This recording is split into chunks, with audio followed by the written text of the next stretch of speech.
Монгол улсын үндэсний номын санд уншигчийн үнэмлэхдээ 90,000 орчим уншигч байдаг.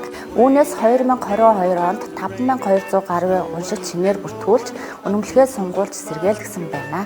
Үндэсний номын сан 2022 онд давхарсан тоогоор нийт 26,000 гаруй уншигчид 55,000 орчим ном хэвлэлээр үйлчилсэн байна.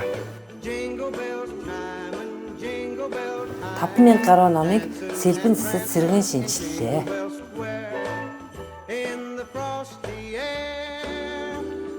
Нэг 800-аад хуудсыг сэргээн засварлажээ.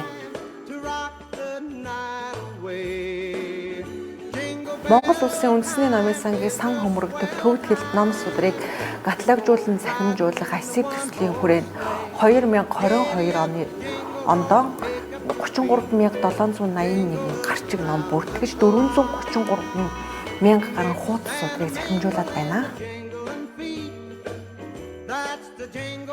Энэ онд хуучны гар бичмэл 8 номын 455 гэмтэлтэй хуудсыг сэргээн заслаа.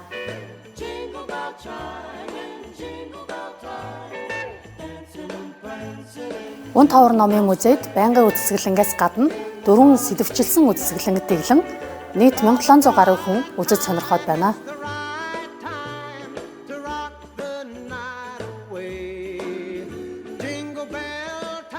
Нийтдээ 357 нэрийн 3287 ширхэг номоор сан хөмрөгөө баяжууллаа.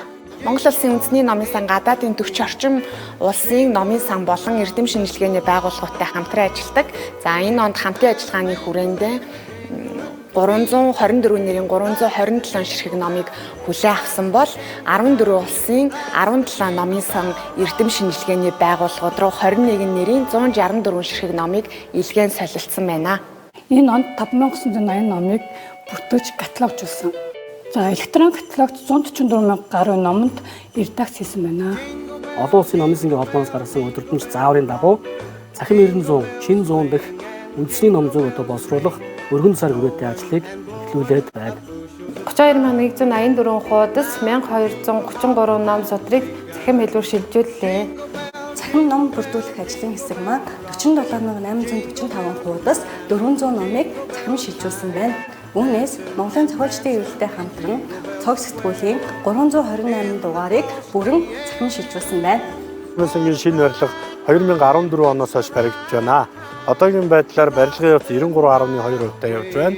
2023 онд ашиглалтанд орохоор 3.5 тэрбум төгрөг төсөвт батлагдаад байна.